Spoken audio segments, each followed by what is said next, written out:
Welcome to this program. In the news check today, we are looking at a variety of things that are currently happening in the country. Of course, the political sphere has quite changed since Sunday. It's just 2-3 days from Sunday, but a lot has happened. We will be looking at a variety of political issues in this first hour. But before we do that, let's first of all cross over to the Serena Hotel, where the Office of the Attorney General is launching its 5-year strategic plan, and also in attendance is the Auditor General and also the Speaker of the National Assembly. Let's first of all cross over there, then we officially start our program. Good morning. Also in the room, CP Ariaga, I don't know whether you're still around. If you're around, please wave. Thank you. I would equally want to recognize the presence of Kenya Institute of Supplies Management, Council Member Moses Omondi representing the chair, wherever you are, kindly wave. Thank you. The Office of the Director of Public Prosecution is equally represented today by the Head of Finance, wherever you're seated.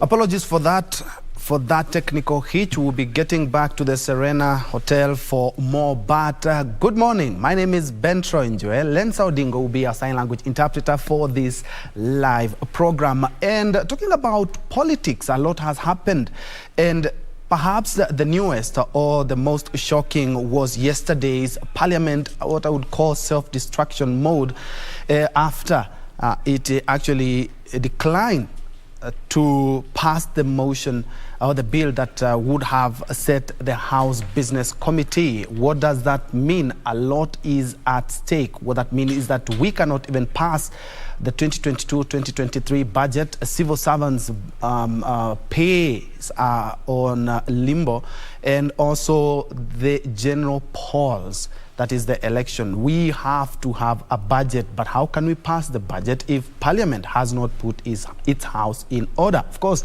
they are trying to salvage the situation, but is that just the tip of the iceberg? Also, in the political sphere, we saw the Mount Kenya Foundation having a sitting with the leaders from the Maa region, and also in attendance was Azimio la Umoja presidential flag bearer Raila Odinga. Also, we are seeing a lot of political activities.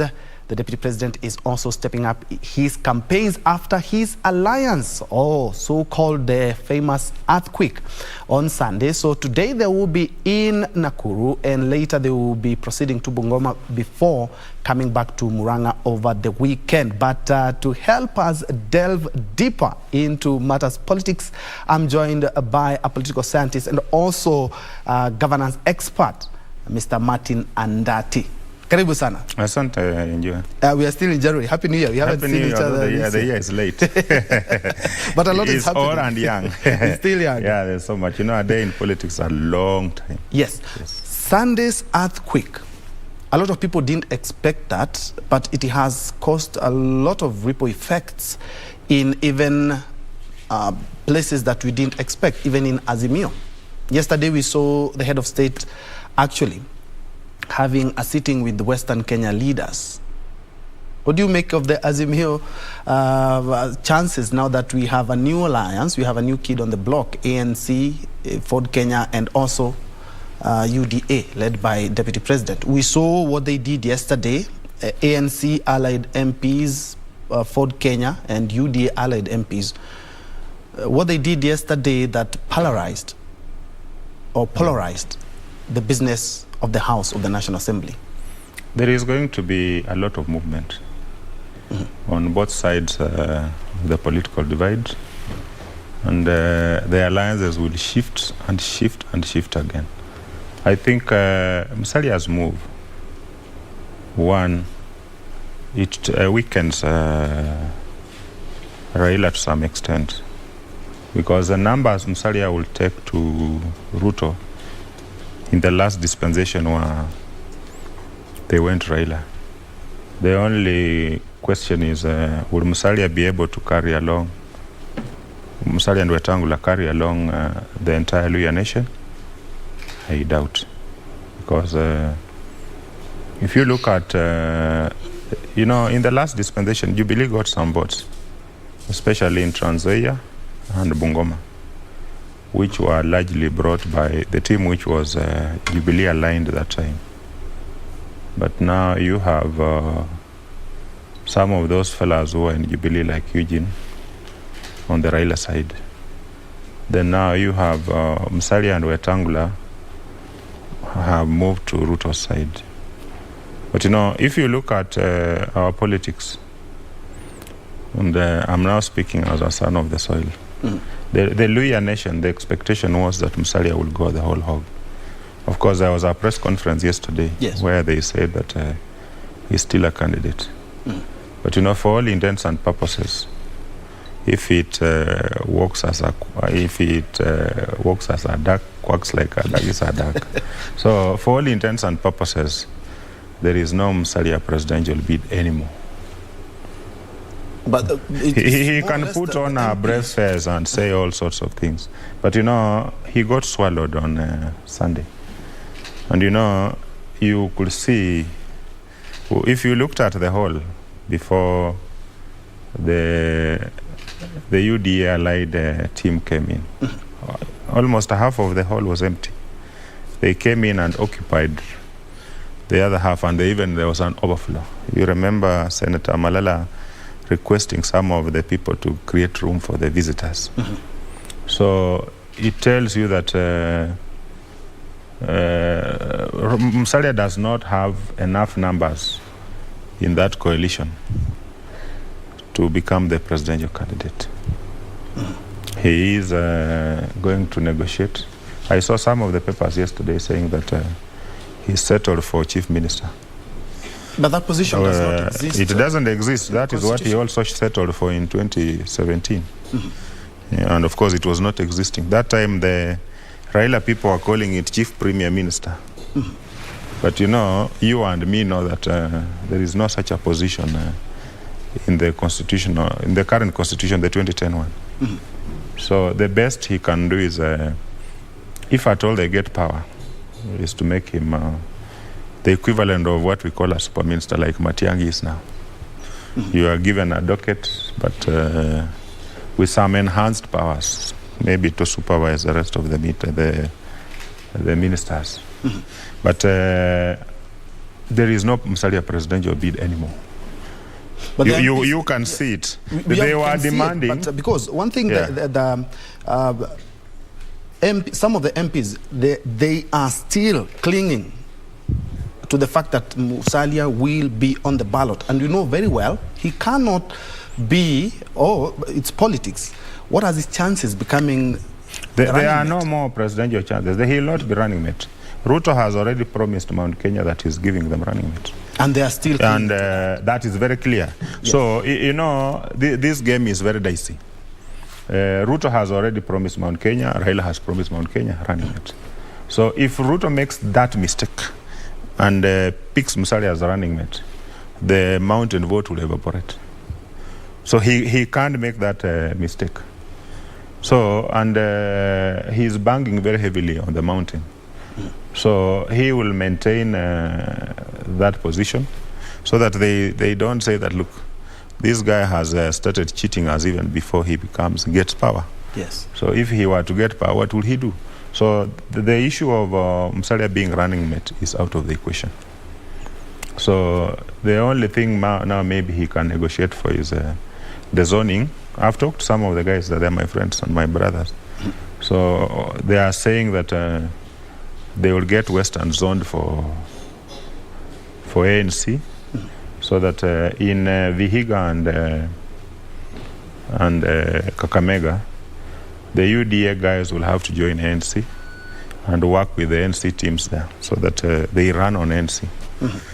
Then in Bungoma and maybe Trans Nzoia, the UDA guys join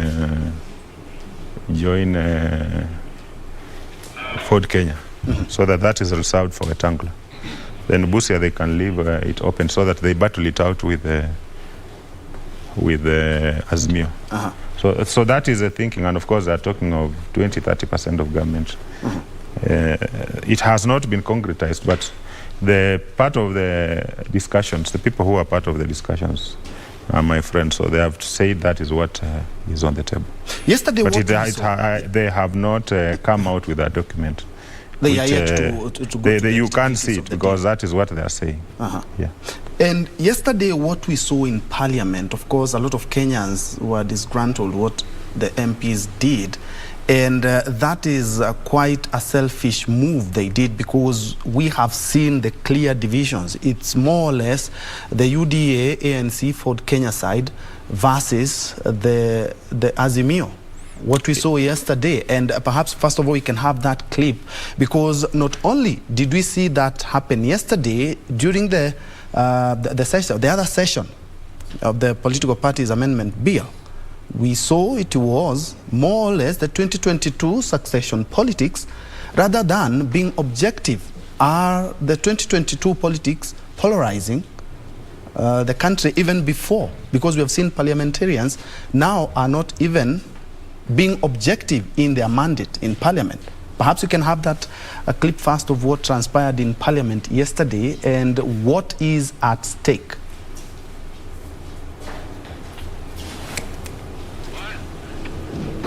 Our office.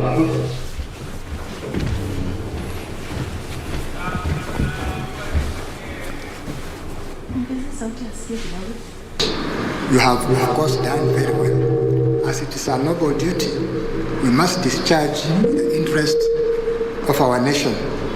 Congratulations, our Auditor General and the entire office for this process, and we wish you well, and may God bless all of us. Thank you.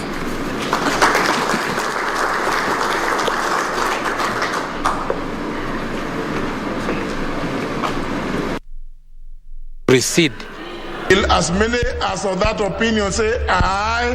Aye. Will as many as of counter opinion say nay? Nay.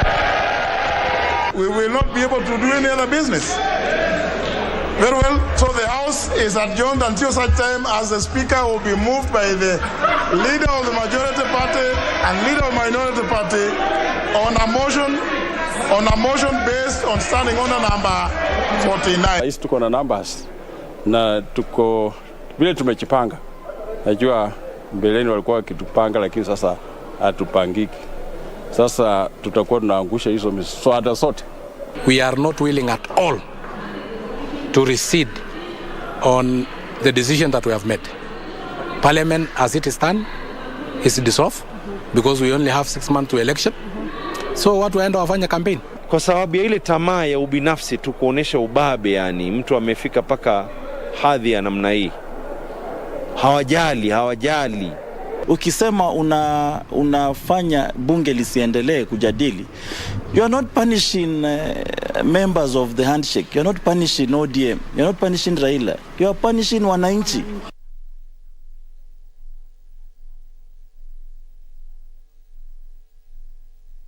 That's just an extract of what transpired at the National Assembly yesterday, because as we stand, no business can be transacted and a lot is at stake. But you can hear the hard-lined stances by members of Parliament. They are allied to the two divisions that we saw yesterday. And right now we're also joined by another political analyst, and you'll be vying for a position. You'll be telling us about that a little bit later.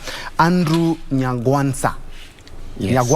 Nyagwansa. Yes. All right. Karibu sana. Asante sana. Gentlemen, perhaps to start with you, Martin. The MP there has said that at the end of the day, what we are doing, we are hurting Kenyans, not the two political sides. They are basically now trying to flex muscle.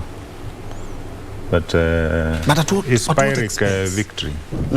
Because, you know, they show that now we have the numbers.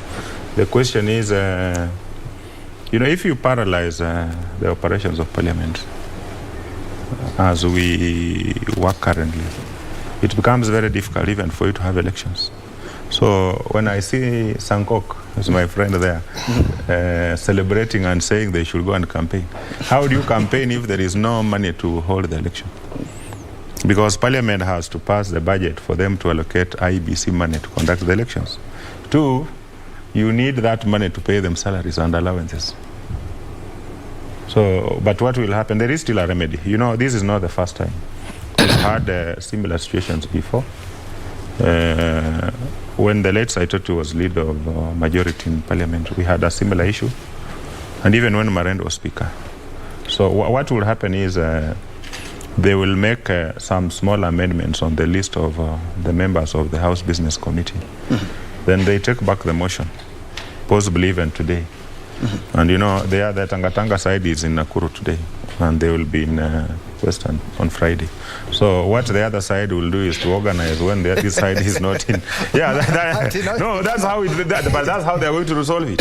So they will come back to Parliament with a new list with 1 or 2. You change 1 or 2 names.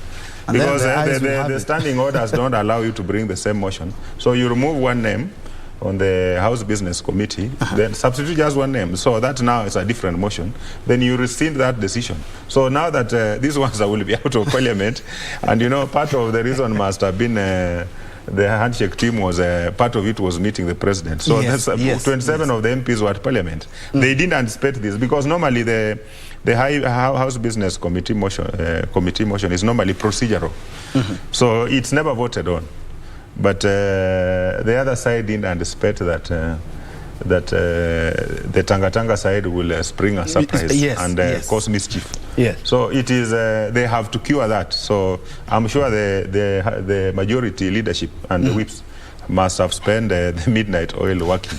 So don't be surprised in the afternoon to see them back in Parliament today with a new motion. And now that the other side is away, they will now marshal enough numbers to pass that. Of course, it's also an opportunity for them to also get some stipend. And they say every coin now for a politician is getting into politics. It's very critical.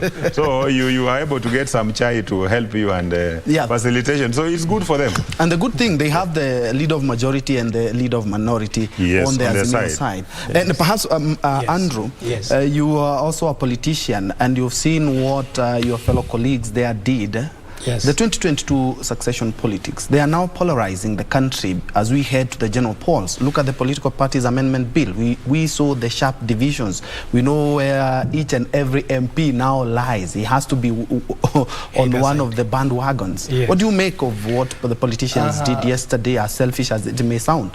First and foremost, I have to appreciate the fact that we have democracy in Kenya. And this is what democracy is all about. Actually, you see, like the other time, before yesterday, we have seen the political parties amendment bill being passed in Parliament. The Tangatanga side was against some of the clauses in that bill. So what I'm trying to say is it is all about numbers. And you see, with the coming of Musalia to Tangatanga side, that creates a new dimension in the politics of this country. And I can say now that the Tangatanga, even myself, I'm aligned to Tangatanga. Actually, I wanted to ask the same question because I see from the color of your tie. What you saw in Parliament is about now who has powers to control Parliament. But Andrew, do you think that is quite fair for Kenyans? Because at the end of the day, these MPs on both sides, they are not being objective. I'm a Kenyan. I want the House Business Committee so that I'm a civil servant. I want to get my pay. Right? There is the general polls, just slightly over 6 months away.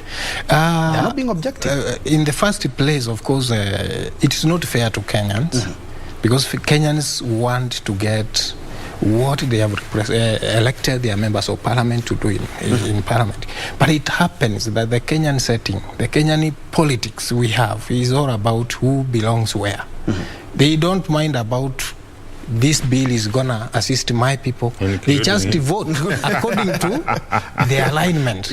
But I want to say this, we also have to look at what is this are we discussing, are we going to pass in parliament? What is the impact to the common mwananchi?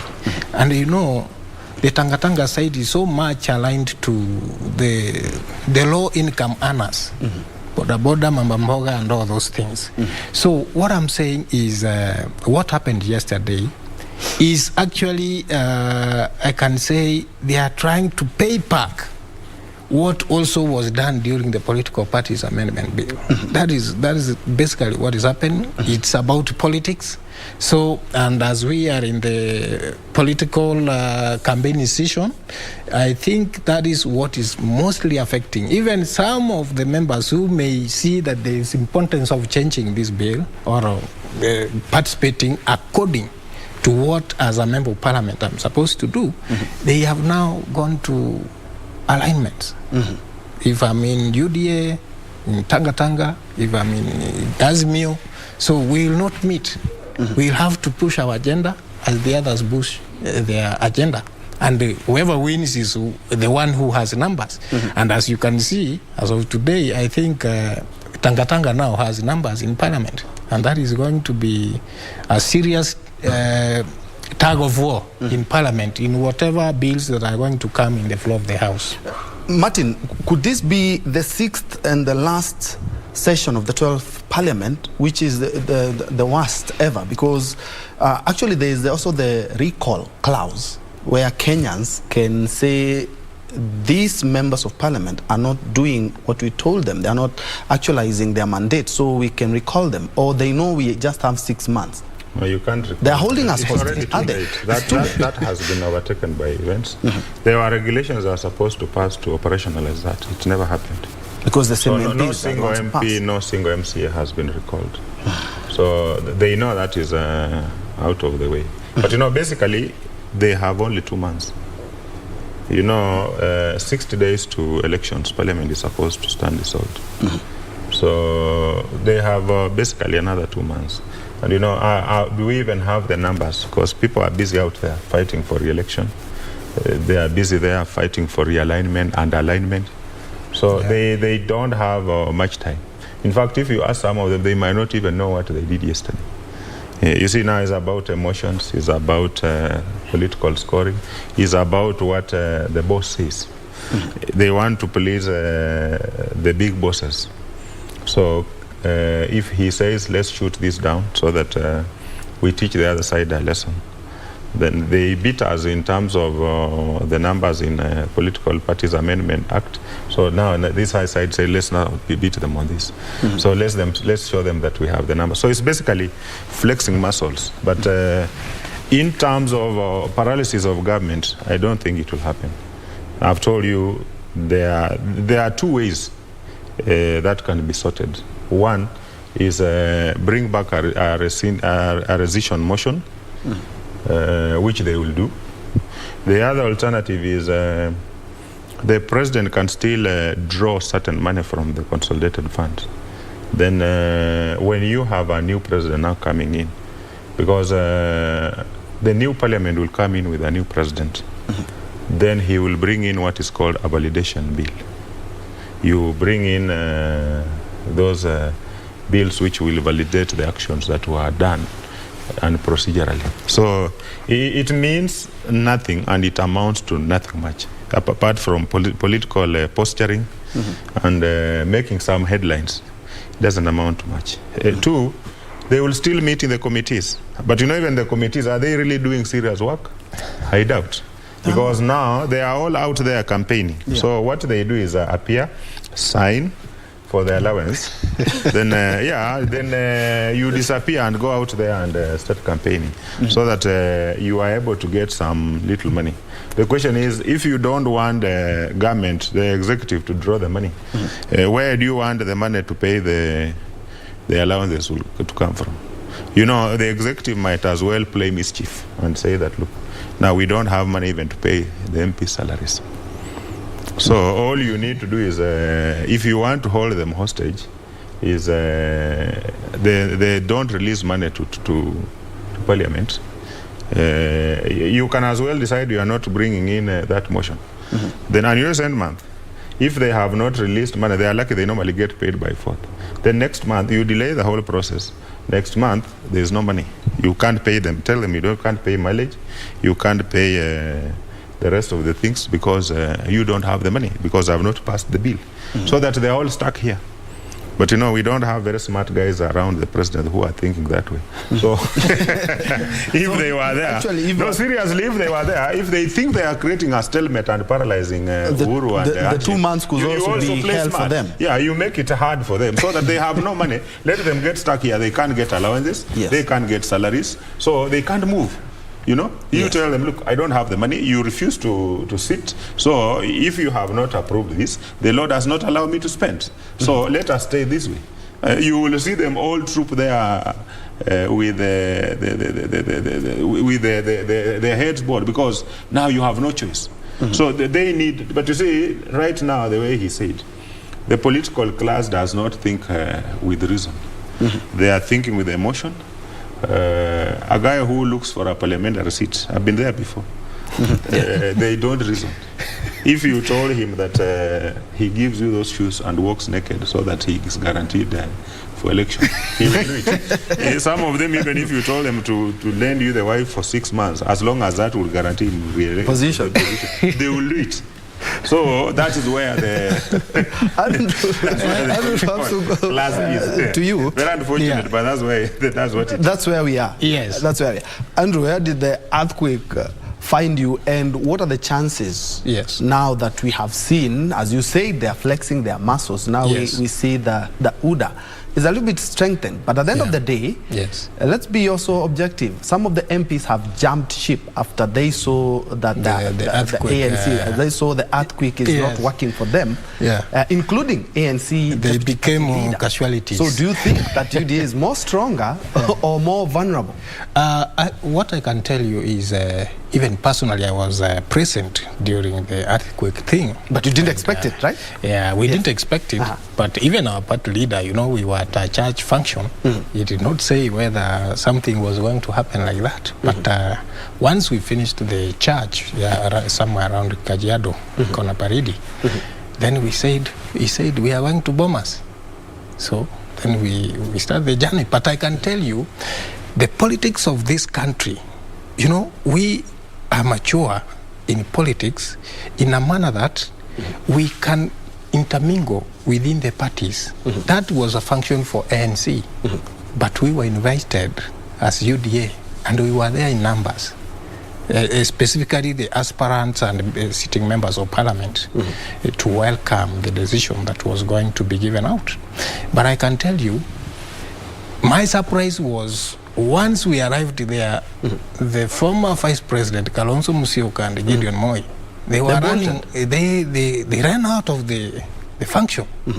I think if they were bold enough, they were to stay and stand their ground. We are here, we are invited by our brother. But they have already said that they're also in the darkness, and they didn't know of that. So then, decency and etiquette would have demanded. Yes, at least they would have should have told them that, look, we are getting into new alliances. Yeah, that was he had informed Cyrus Girong. I spoke to him and he told me he was informed. But I don't think Kalonzo and Gideon were informed. So, you are in Oka. You believe you are working on an alliance. The next minute, your partner is going to bed with somebody else. He doesn't even have the decency to tell you. So naturally, Gideon and Ruto don't see eye to eye. They have been fighting over the supremacy of the rift, especially the Kalenjin nation. And Ruto, of course, has an upper hand. He's, for all intents and purposes, he's the king there. So, naturally, Gideon is not comfortable. Kalonzo had his own intentions. Maybe he wanted Oka to possibly run as a candidate, deputized by Musalia, or to possibly position himself as the boss there, so that if they are to get into negotiations with either Azimio or UDA, he negotiates now from a position of strength. Because if you are the head of that coalition, then he will possibly have negotiated for running mate, although the possibility of getting it was also still slim. But you see, now that all that was thrown into disarray by the entry of William Ruto in that function. But I think what is important is some of the political decisions we make, they usually come as a surprise. The serious political decisions. Just let us move back and see the handshake. We woke up in the morning And we saw Raila and Uhuru shaking hands. No one knew. So that is exactly the same thing I can say that happened on Sunday. Such that now it brings that surprise, then the earthquake thing coming in, and then you can see now that arrangement. I can tell you that we have to watch the political calculations that are still going on. We even don't know tomorrow whether Kalonzo will also do something, even Gideon, we don't know. So there is much more to come in the political realignment that as we head to August. So there's much more to happen. But what I can say is that was a political move. And to me, I support because it had to be like that. Actually, I wanted to ask, do you support that? Because we have seen some MPs, including ANC, deputy party leader, jumping ship. Some Ayub Savura had already left ANC. You can see he was in Bukungu. But it must have been brought about because of the dalliance between Musalia and the DP. Exactly. What happens, when such decisions are being made, there are two ways. There are those who run away, there are those who remain to push the agenda of their alignment. So that is not something new. Even tomorrow, even if we have another rearrangement, we are going to have people running away and those that are remaining to push on with their agenda. So that is common, it is normal in politics. And we expected that. But I can tell you the numbers still have come to this UDA side. And that is what we wanted. Okay. Martin, looking at the earthquake, the Sunday earthquake, 2 days after that, the head of state calls leaders from Western Kenya. What do you read of that as an analyst? That is, they must have been called to plan a counter strategy, a counter move, because Wetangula and Musalia have moved. So, you know, for all intents and purposes, they have killed Oka. So, because what is now remaining is Kalonzo and Gideon. We don't know whether Jirongo is still there. So that is no longer Oka. Then Musalia moves with a few of the MPs. You know, that speaks volumes, because it tells you he didn't consult a lot extensively. And that's when the chips are down, it's going to affect him. Musalia is my elder brother, my friend. But he makes, at times, blunders. I don't know if there's a jinx. Because in 2002, when he looked like he was poised for the presidency, he goofed. He is in LDP. Raila goes to Vihiga and says Musalia will be the candidate, so that they push NAK into an arrangement. He backtracks and becomes vice president for 3 months. In 2013, in 2007, he comes back and runs with Raila, and they ran a very formidable campaign. In fact, the general feeling has been that Raila won that election. Although there is no, you know, Kriegler said, we don't know who won the election. Yeah. But those of us who are aligned towards that side thought that Raila won that election. So he comes back, he runs, they ran a very formidable campaign. And he was a running mate. Then the thinking was they would continue working together in 2013, so that now they're able to complete the journey they started together. Unfortunately, he blunders again. First of all, there was the Madimon saga. You remember where he said that they went and ate mandazi in his home. Yes. And promised him that he will be presidential candidate. I mean, for heaven's sake, how do people just walk in, eat mandazi, and tell you that you'll be president, and you believe it? You know, I don't know. Westerners, we are very trusting, but my brother at times over trusts. So they duped him. A few days later, Uhuru then, who was a candidate, comes and says that some spirits had spoken to him to give Musalia the ticket, the Madimoni saga. So Musalia ends up with UDF, which he was claiming was being backed by President Kibaki then. He ran a campaign which was weak, and he came in a poor third. with 487,000 votes, with about 12 MPs or so. A few days later, he again goes back to bed with the same guys who had called him names. You know, he got his MPs. They did a post-election coalition with Jubilee. Very strange, you know. A few months ago, people call you names. They duped you, you didn't get the ticket. The next minute, you are back to bed. I mean, doesn't... I don't know whether it's to call it the Warthog syndrome, because it's strange. You've forgotten so fast. Fast forward to 2022. The Luhya nation, where I come from, and if you listen to the FM stations, if you listen to the people, I've been going to the village a lot last year. So the people generally believed that Musalia should go the whole hog. And even his MPs they insisted, yeah, they insisted, and they believed that even if he were to come in third, there was a possibility of forcing a runoff. And even if he didn't force a runoff, you run and get formidable numbers in terms of MPs, MCAs, governors, and even the votes, so that it's able to put you on the table. And the argument has been, Raila has been running and losing. But still, he finds himself at the center of national politics. And he's able to push and get some of the things that people who claim to be in government can get. That is what people expected. That is what the people expected. And that is what the electorate there are saying. So look at his MPs. And that's now where DAP comes in. You see, Savula is gone. Bishop Hamala left yesterday. Nabulindo also? Nabulindo left. Aseka, who is my MP, left. So there has been serious hemorrhage. So basically, if you look at the larger, the current Kakamega County, Musalia now does not have any member of parliament. They have all gone. They decamped. They have decamped. Now he is remaining only with the senator, you know. Yes. And the senator has been at the heart of those negotiations. He's been the main link between the Ruto camp and the Musalia camp. So for obvious reasons, he will defect. But you know, that weakens Musalia considerably.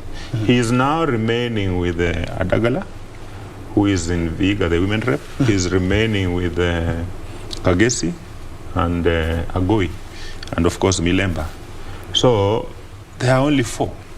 Then Bunyasi is still there, but there's quite a bit of grumbling. I think he is also not kept in the loop.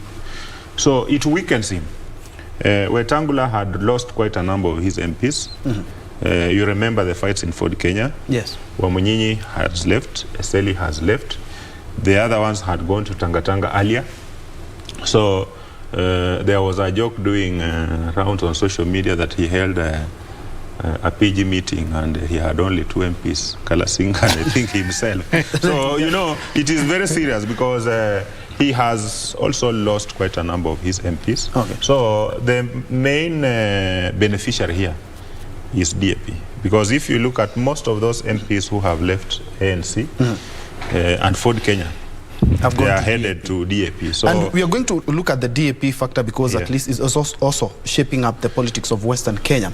But Andrew, looking at a lot of people are talking about Musalia has been swallowed by UDA, and you as an UDA affiliated politician, you're saying that you welcome that move. Question is, where do you place Musalia? Because as we were talking here earlier, Andati has said very well, and we've heard it in media, the 2 presidential contenders, that is the DP and ODM leader, they have talked about giving the running mate position to someone from the mountain. So where do you place Musalia in this equation, and Wetangula? Okay, that is a good question. First and foremost, we are just in the process of formalizing the coalition working agreement, and in this case now, Musalia, you know, is a presidential material. Yes, according to his party. According to his party, he's a president. And also in UDA, William Ruto is our president. Now, what happens is the kind of negotiations that they're going to have, because this one, they have to agree amongst themselves, then they tell us this is the way to go. Yes. As the soldiers obviously will be told, we are going left and we go left, or right and we go right. But what is happening is, I think he commented about Musalia losing the ground. I am not supporting that. Why? Because initially in Oka, Musalia was being seen like he doesn't have direction. Yes. So during that period, most of the members of parliament may decide to take their own direction because our boss is not giving us direction. Now, he has given direction. I am 100% sure that even if those who left earlier, they may not join him, will get formidable possible members of parliament in the next election coming in. So he still has the ground, and the people of Western need to see and analyze this agreement and come with facts, not to work How on do you emotions. analyze an agreement which is not there? Let me tell you, not to react on emotions, that now Musalia has joined Ruto and now we have to move. That one will not assist. What will assist is, why has Musalia joined William Ruto? His manifesto agrees with William Ruto's without trying to flower it or color it. That's what they say, that my system and his system, they kind of coincide. But where do you place him in this matter? Now, Musalia is going to be at the center of the UDA government, or whatever agreement we are going to come up. It is possible. It is possible. He can be even deputy president. He can be any position, any senior even position within there. So that one, because we leave it to the party leaders. Let them agree. Another question. Give us a direction. Do you believe? Of course, we're gonna. I'm informed that the office of the attorney. Not attorney, but the Auditor General. The Auditor General, she is speaking. So first of all, let's cross over. But when we come back, we will answer the question of where does Mudavadi fit in this jigsaw puzzle that started on Sunday. Let's first of all cross over to the Serena Hotel.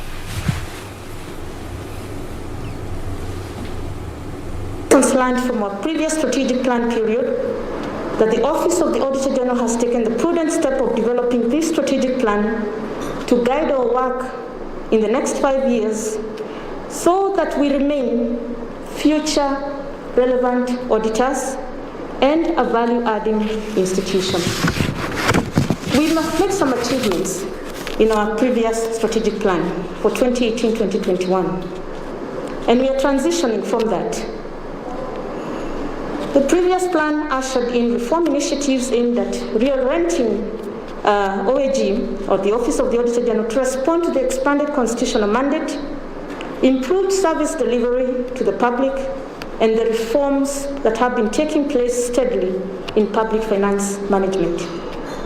To give a few highlights, we have restructured the office to provide more efficient and effective services, created new directorates, units, and decentralized to the countries. We have 3 additional regional offices covering Lower Eastern in Machakos, South Nyanza in Homa Bay, and we have also created a separate office in Nairobi to cover the counties surrounding the Nairobi area, including Nairobi County itself. And this is to ensure high efficiency and to expand the scope and depth of audit for greater accountability, quality, and timely reporting. We still have to continue with further decentralization for more impact. We have constructed regional offices to house our staff. It is still not enough, and we are still seeking space and funds to continue constructing offices to house our staff and to reduce the costs that we incur in renting premises. We have developed a framework for tracking implementation of audit recommendations to enhance accountability in the use and management of public resources for improved service delivery. And this draft framework we have done with partnership from parliamentary staff. We have developed a citizen accountability engagement framework and established a citizen accountability audit unit to ensure structured engagement with citizens during audits, especially on the projects that have a direct impact on the people. We have leveraged on ICT to improve efficiency. The office implemented an audit management system, and we are very glad to see our partner here, and other online platforms for remote working.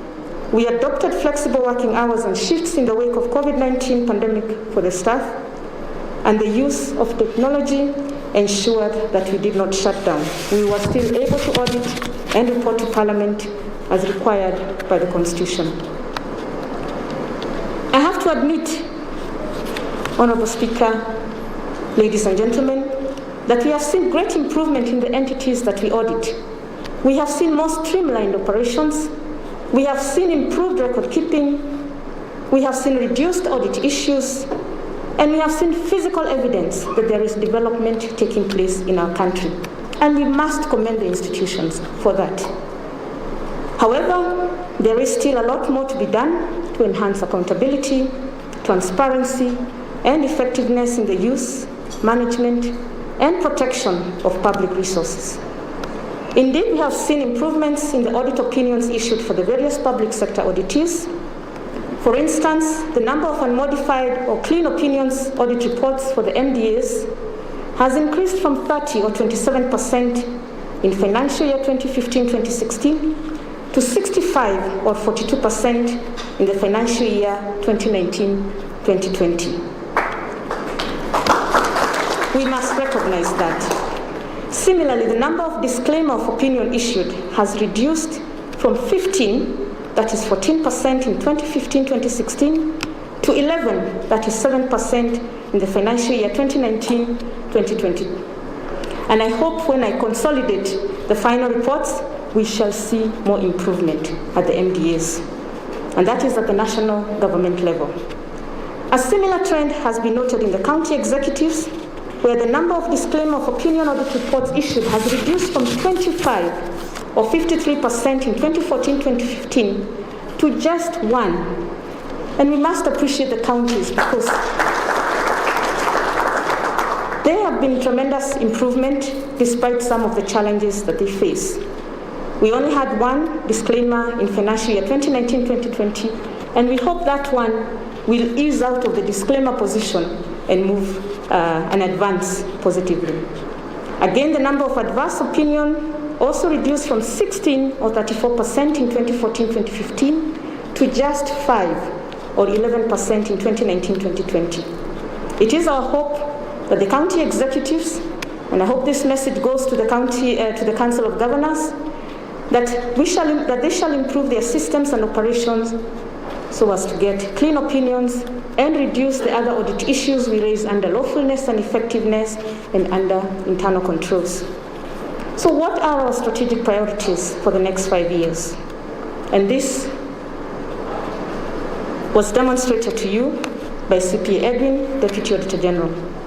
In our effort to enhance accountability and transparency in the public sector, we will focus on 3 strategic priority areas. Priority area 1 is to enhance the quality of audit services for improved management of public resources. And amongst many strategies, a few of the strategies we want to employ is carrying out in-year audits.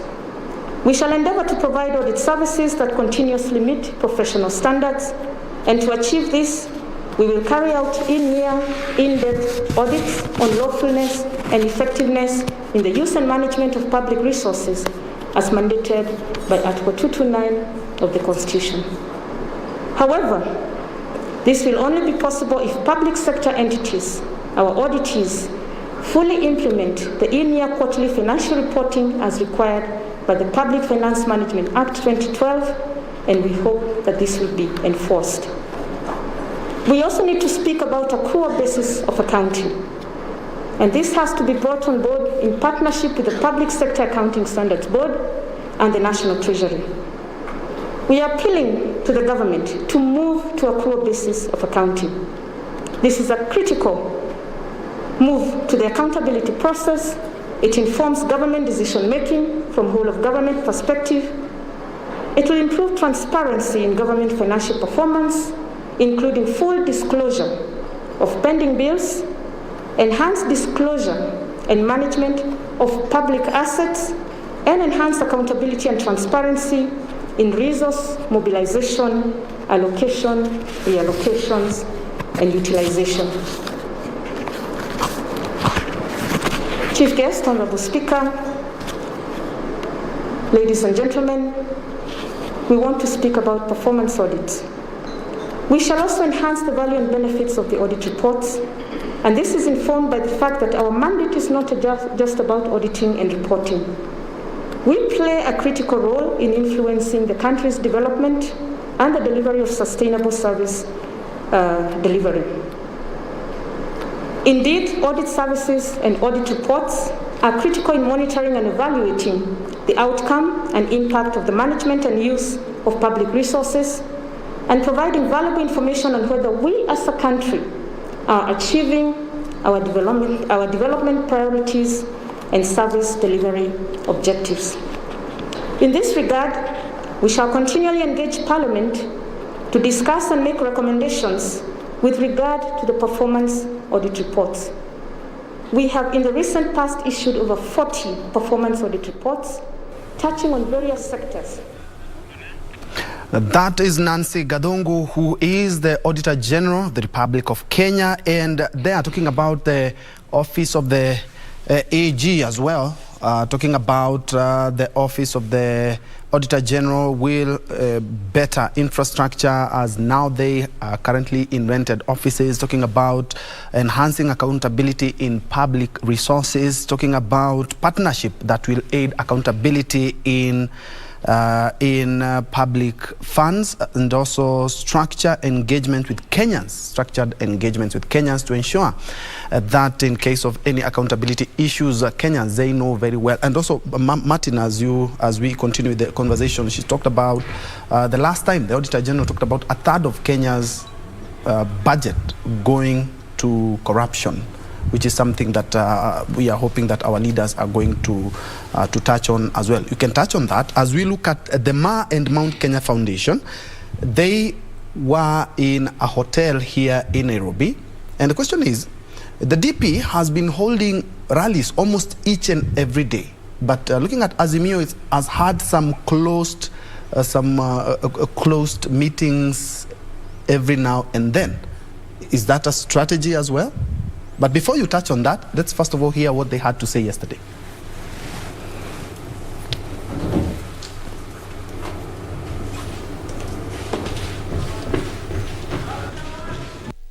Maasai as an identity, be proud to be a Maasai, but don't think that you are better than a Kikuyu. Don't think that you're better than a Luo or a Mkamba. Let Mkamba not think that he's better than a Mjikenda. We are all Kenyans. We can change our country if you are determined. If we really want to do it, we can do it. And we must just look at the causative factors and the solutions. And if we do that, Kenya will be able to reclaim its rightful place in the community of nations of the world. Hatutaki 51%. Mukirudi nyumbani museme tunataka baba awe na 70%. I know he can bring this country together. He can leave us in a better, more unified country, and he can look back from where we've come from. There are those that, if God forbid, should assume the leadership of this country will be put on mortgage. And mark my words, and so we have a duty that the true communities, true can know that none will ever spill each other's blood. Azimio la Umoja Kenya, of course, meeting there with the Ma leaders yesterday. And as I had said earlier, a lot of people are talking about the DP is on the ground each and every day, while Baba has decided to be holding some few meetings as opposed to the many rallies that the DP is doing almost every day. What do you make of that as a political Everybody has their own strategy. And you know, Raila used to do more rallies than DP is doing currently. But he's never been president. So you can run all over the place, and ultimately when the chips are down, the numbers might not add up. You remember in the last American elections, you had Biden, an old man like Raila, and we didn't see much of it, and Trump was really laughing and saying that he is the worst opponent. If I were to lose to this one, I don't know what I'll do. So I think, with age comes wisdom. And you still have 7 months now to elections. So they are doing a combination of both. You've seen they do the town halls. They are also doing the rallies. But they are not doing, the DP is almost doing double the rallies that Raila is doing. Because he's younger, he has a lot of energy, he's restless, and he wants the presidency like yesterday. So he's really out there campaigning. And he's fit. You give it to the man, Yes. The Swahili say, mgema umue, hakini haki yake umpe. The guy has tremendous energy. Yes. And he's very fit. Yes. So we need to pick up the pace, gentlemen. And I can see from our viewers, Jackson Koromicha, Mudavadi has taken a good step, fed up with Raila's political gluttony. And Oscar Master K says, I'm loving this conversation. Please ask the friend in yellow if truly Mudavadi has the ground. Why does he always threaten to run, and why does he think ANC is better in UDA? Good. Perhaps you can you can answer that. That is a good one. It's directed to me. Yes. And I can say Mudavadi is not losing the ground. But it's actually now exit by there is exit. There are those who are coming in, so we don't rule out that one. And also, he has joined hands with a very strong party, which is going to make a very strong, formidable. You see, with the UDA, without Mudavadi, we already have had support in Western Kenya, and now with Mudavadi, our support is becoming solidified. So he's gaining the ground. Just to watch this pace to the elections day, you will see how the ground will change. There are very many things that are going to change, and that is going to define the politics of this country. But what the question is, there is a comment which has been given that Mudavadi has become tired with Raila.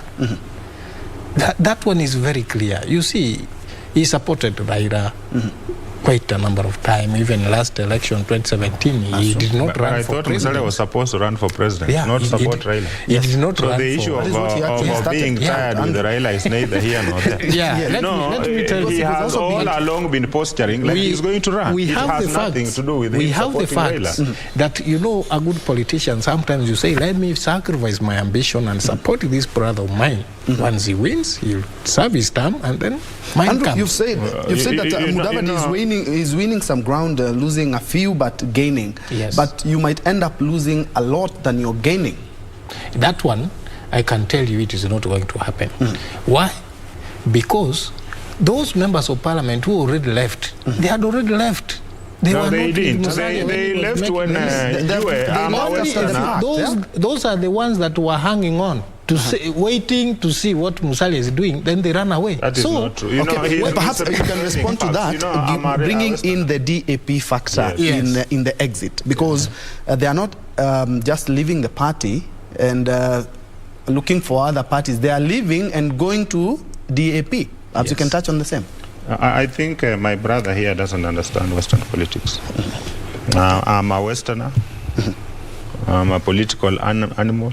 Yes. I analyze politics. I understand politics.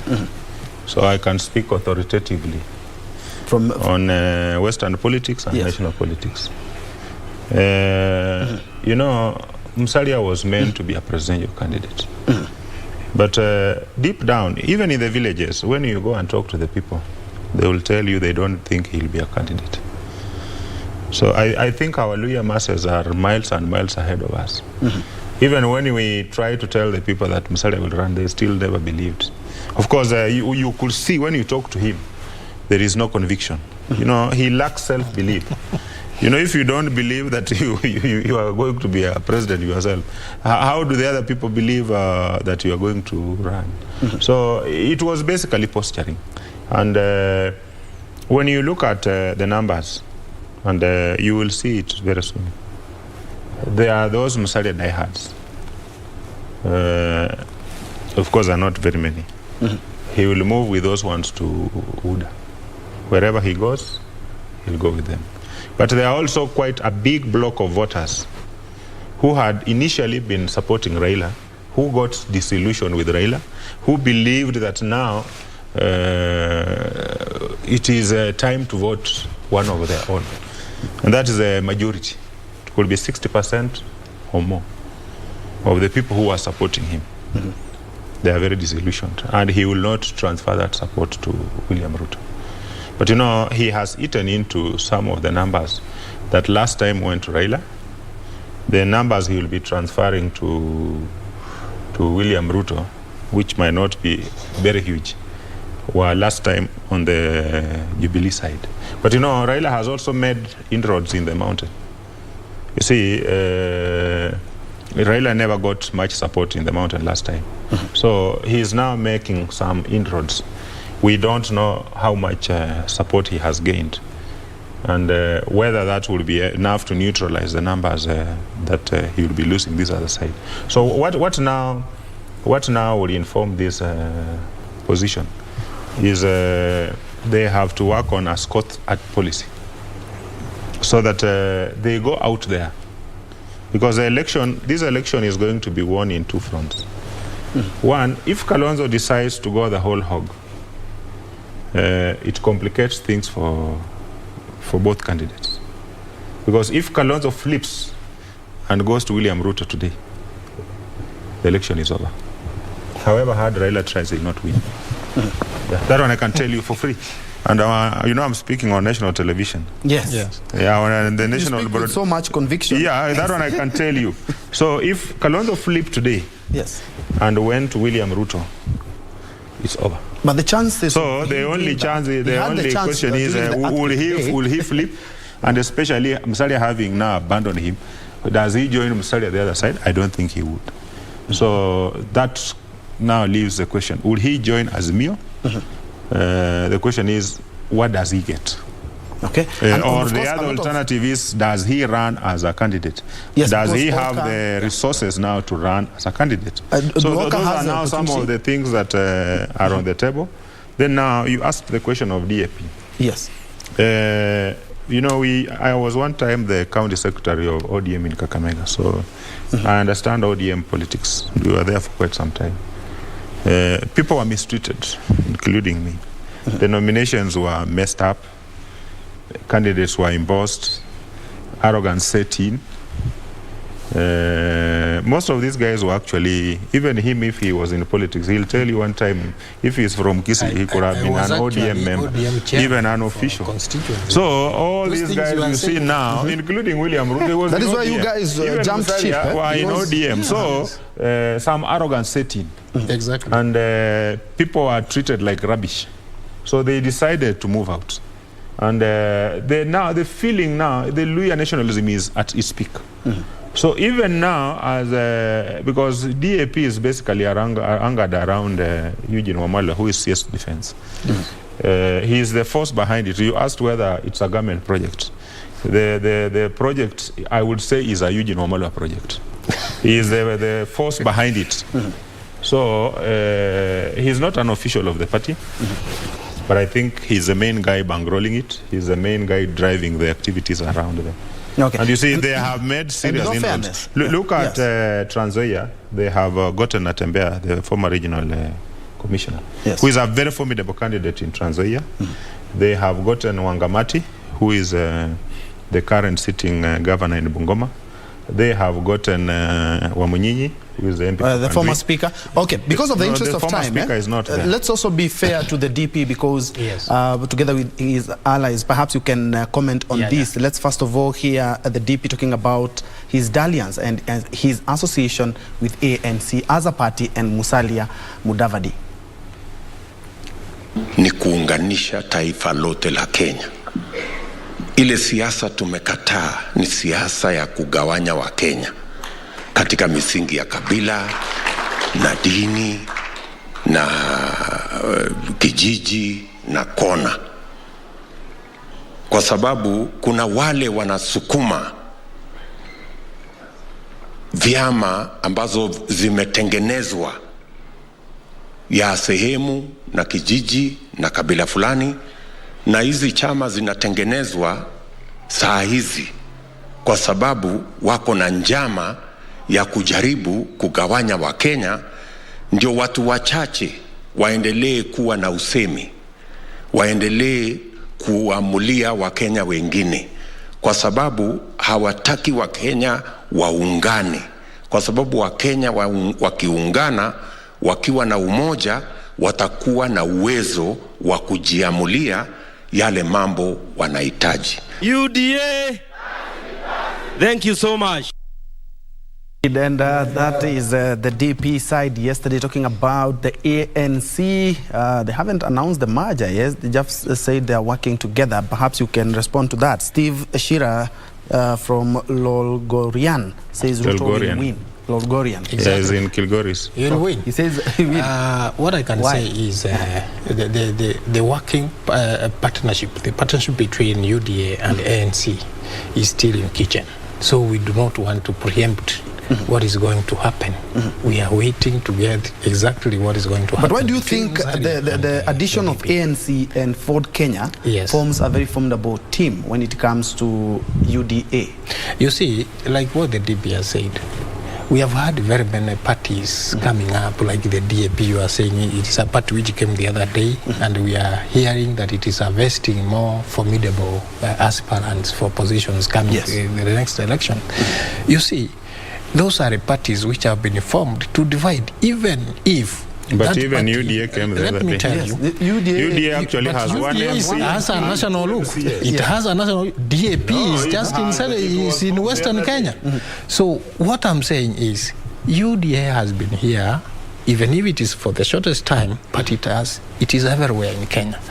What we are going to ask is, even if Raila won as president, you will have members of parliament from DAP, from all those parties, and in parliament, Raila's party may not have the majority. What happens then if something happens and these parties move away from Raila? They don't give him support. It means he's going to be a president without command in parliament. So that is one thing that as UDA we are trying to measure and see that we have numbers in parliament who are going to make decisions for the benefit of this country. So for me to say, the deputy president has set the standards, and that is what we need to emulate. Let us have, at least Kenya, we need to go to a position whereby we are going to have 2 or 3 parties that are going to be parties of a national look, where we discuss now issues, not tribes. And also on the same, the DP did talk about small parties. He actually called them regional parties. Yes. But Ford Kenya, we know very well its allies mostly, and also ANC. Ford Kenya has been here for how many years? From the time of Jaramogi. It has been. Yes. But looking at the time of Jaramogi and now, a lot of things have changed. Of course, it might have lost the ground, but it was a national party. In fact, the oldest of all these parties. So it is not a regional. NC is not regional. Because I'm surprised that he decided to work with the 2 people, but left out Akina CCM, Akina Mount Kenya Forum. Yeah, the parties the DP is questioning about these parties which are being formed today, like DAP, there are very many of parties which are being formed today. Okay. But perhaps you can respond to that, Martin. What the ODM leader chances now that DAP is there?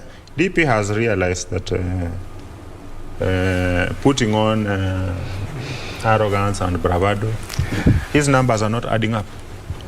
Look at all the polls that have been conducted. He had gone up to 39% of the total vote. He's come down to around 36, 38. Raila is at 25 currently. Musalia was at 2.4. Kalonzo was at 1.6, last poll. So he realizes that he needs an extra 14% of the vote to be able to to hit 50% plus one. The only problem is he does not have very smart guys who can tell him where that 14% is. He thought by getting Musalia, of course, getting Musalia and Wetangula narrows the gap towards the 50%, the magical 50% plus one. But you know, the real numbers, which will be able to tilt those numbers, are not where he's looking. And you need people who have smart thinkers, and of course for a fee. Then they will be able to tell you how to hack the... Yeah, okay. I mean, okay. You see that's where the problem is. Yes. You have a whole 40% of the voters, 35-40% undecided. Yeah, that's a so big it's chunk. huge. Actually, so what you need to find out is, and the CDP has been campaigning for 10 years. So the question is, after campaign, yes, he started campaigning in 2013. Immediately they finished when the elections, they started campaigning. Then campaigned for Uhuru, he started in 2017, immediately after elections. Yes. He's been all over the place. Okay. But you see, the numbers are stuck. Yes. So they need to find out. And you know, the Musalia move is good because it adds him some numbers. But not the huge numbers they expected to tilt. They will not, because you know, the Luhya nation is like Kisii, where he comes from. Look at how Kisii voted last elections. Yes. All sorts of parties got MPs. Okay. In fact, there is no single ODM MP. We are running out of time. We are running out of time. I would want... You're actually vying, from what I've seen, you're vying in a place that Kajiado North, which is more or less perceived to be... yes, it is a cosmopolitan. Now, how do you intend to boost the UDA votes there now that you are in a new alliance? Actually, let me tell you, Kajiado North is a cosmopolitan constituency, whereby we have all tribes of Kenya, even including the foreigners from other countries. Kajiado North understands more about politics. You can see the history of Kajiado North has been that those parties that come with that image of a national looking have always won the elections. So even as we speak on the ground, Kajiado North is UDA. If you are out of UDA, then you must be having very nice convincing language. So let's say you're the next MP for Kajiado North. Yes, I'm the next member of Parliament. And that, are you back in politics again? Are you going to try it again? Politics, so he'll not understand. Actually, let me correct you. I've run for member. You cannot come from Kisii and run for MP here. I've run for... Let me clarify. You're running out of time. I've run for member of Parliament from 2013. I was in ODM. It has been very difficult to win. But Jubilee, TNA comes in, wins. Jubilee comes in, wins. I'm still in ODM. So, the constituency where I'm running under UDA, that is where we are going to have member of Parliament from. And I want to tell the people of Kajiado North, yes, give me this opportunity, I'll be able to work for you. All right. And that, are you going back there again in politics or not now? No, I'll just be here doing this stuff with you. Final word as we cross over to... There are a lot of things which are going to happen. And... you know, for once we have a very interesting election because last year at a time 6 months to elections, it was very clear that Uhuru and Ruto will be re-elected. They were struggling, yes, but all the indicators were that they retained power. Yes. Now you have 7 months to elections, and nobody seems to know who is going to be our next president. Ruto is front runner as of now. Yes.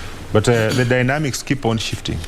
If you asked anybody who will be the governor of Nairobi in August, nobody seems to know. So it's good. And you know, it means even if you want to be president, every vote will have to count. So for every vote to count, you will have to really persuade. You will have to do a lot of deal making. You will have to do a lot of horse trading and try to bring in the guy who will be able to build the most broad-based coalition. Is a guy who will be president. So of course, the issue of resources, there is a possibility. You know, there is still Kalonzo out there, and he still has some serious hold on the Kamba nation. Yes. Ruto has made some inroads there. but not as much. Raila has made some inroads, but the Raila team needs to be advised. Trying to undermine Kalonzo the way they were undermining Musalia, because that's what they also did. Okay. And that is part of the reason that made Musalia angry. The decisions he made were largely out of anger. All right. So when they went buying some of his MPs, he got annoyed. Now, trying to get Ngilu, Kibwana and Mutua to undermine Kalonzo so that you put pressure on him to be able to come on board might also backfire. You do that, Kalonzo decides enough is enough, he jumps the other side. The election is over. So they need to be very strategic. They need to look for a way of, build the ability to build the most broad-based coalition and reach every voter. And another issue, just lastly before I finish, the use of social media. They are not using social media effectively. Apart from the memes and whatever here, have you seen serious campaign messages being sent out by the two camps, the three camps? No, there is nothing. You don't need IBC, but they're already campaigning. That's true. So they need to be doing Zoom meetings, structured meetings. They have not largely exploited social media. That's why you've seen the youth have refused to register. The voter. Yeah, so they need to have taken that as well, maximize. That's why I'm telling you the two formations need people who can think. And you invest in knowledge so that you're able to help them with some of those ideas, which will ultimately tilt the vote. Okay. I see Oscar Master K. UDA members, including Ruto, should resign today. If they are truly serious, they have the numbers. That's the only earthquake.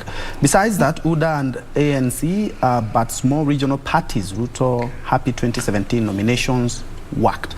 Another one says Raila is a man or the other people have clung to for their political growth. He is one man whose stature Ruto would like to grow to be. Okay, I don't know exactly how it meant, but Mudavadi's step is suicidal and won't make any impact to UDA now that Mudavadi can't be vice president to Ruto. Okay. That's some of your views, but unfortunately we are out of time. We have had that sweet conversation. We are bound to even have a sweeter conversation where we will be talking about matters apiculture. Well, if you don't know what that is, tune in the next couple of minutes. But before then, let's first of all head back to the Serena Hotel, where the Office of the Auditor General is launching its 5-year strategic plan.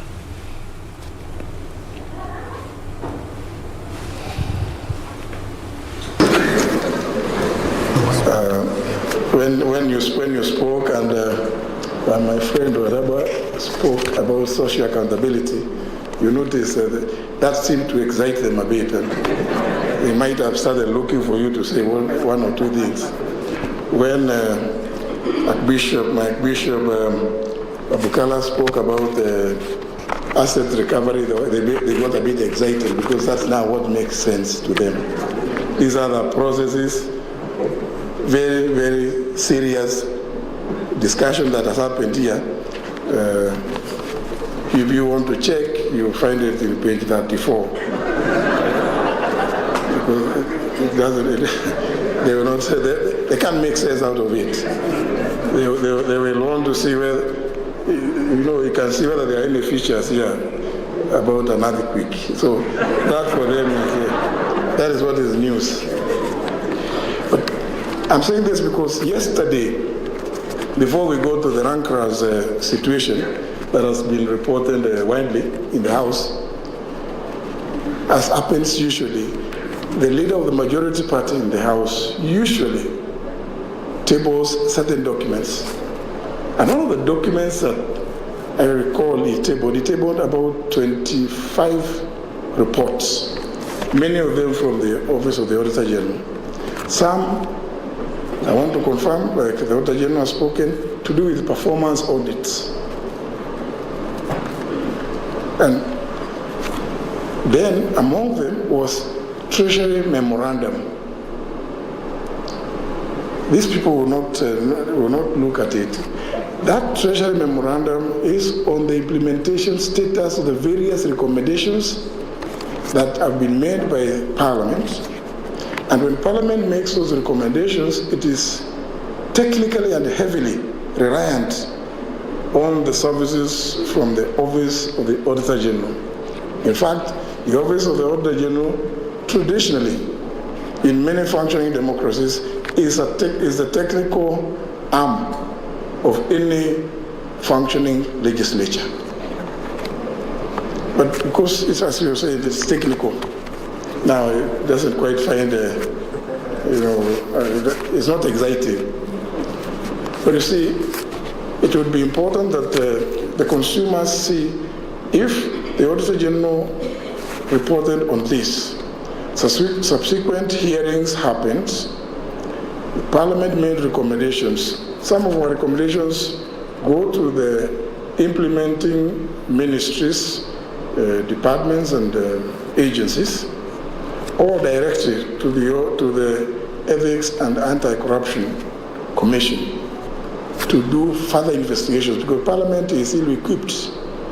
And as you know, nobody goes to Parliament on account of expertise of the investigations.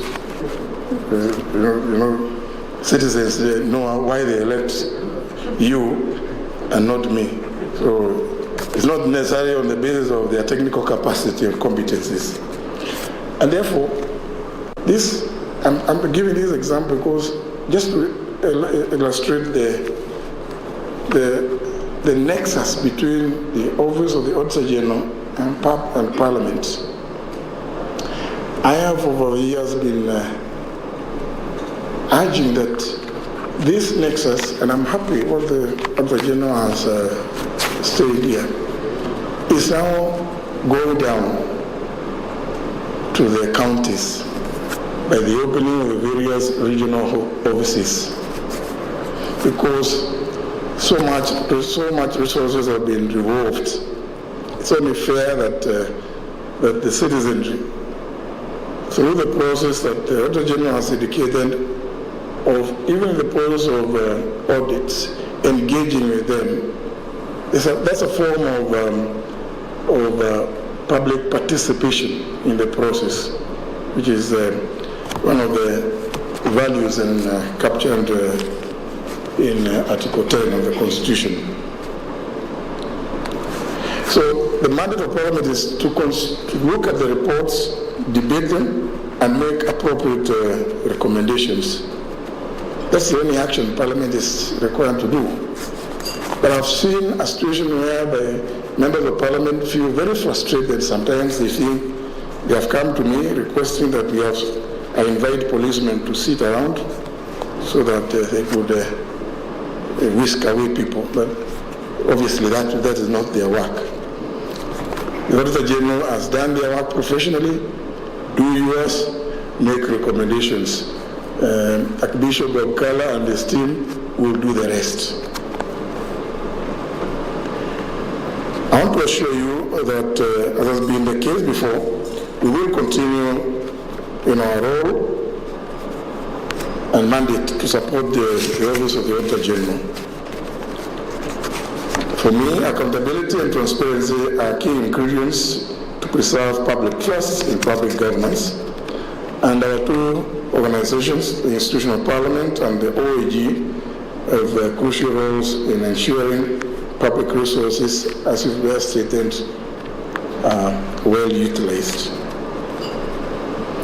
The two of us are fundamental actors in the oversight of public spending and the ex post control of budget execution.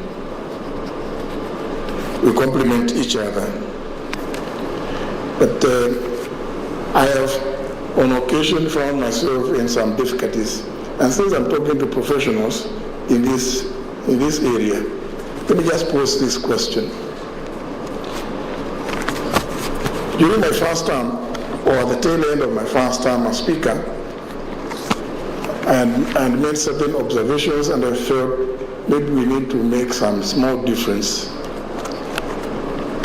Every year, well over 40 billion is provided to Parliament, to members, through what we call now National Government Constituencies Development Fund.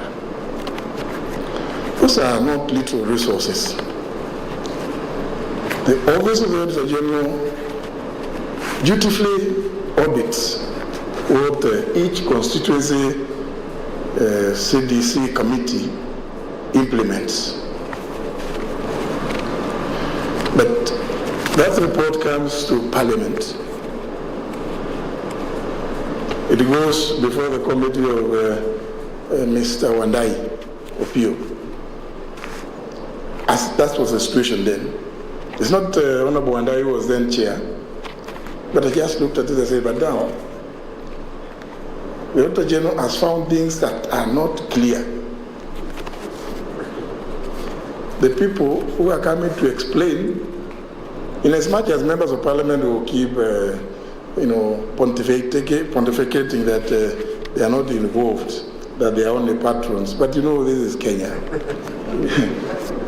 Surely, can you imagine a member of Parliament being a patron of a process which disburses resources in his constituency? But a bit of that, because I know it's pending before the Supreme Court, I will not go into the details of. But I don't know, one of the, I haven't met her many times. Sheila, yes, we've discussed this thing with you, and where is the lady of TISA? The Institute for Social Accountability. I like the issues you've raised on that process. So, in a small way, try to address that problem, because it did look nice that now it is another member who is.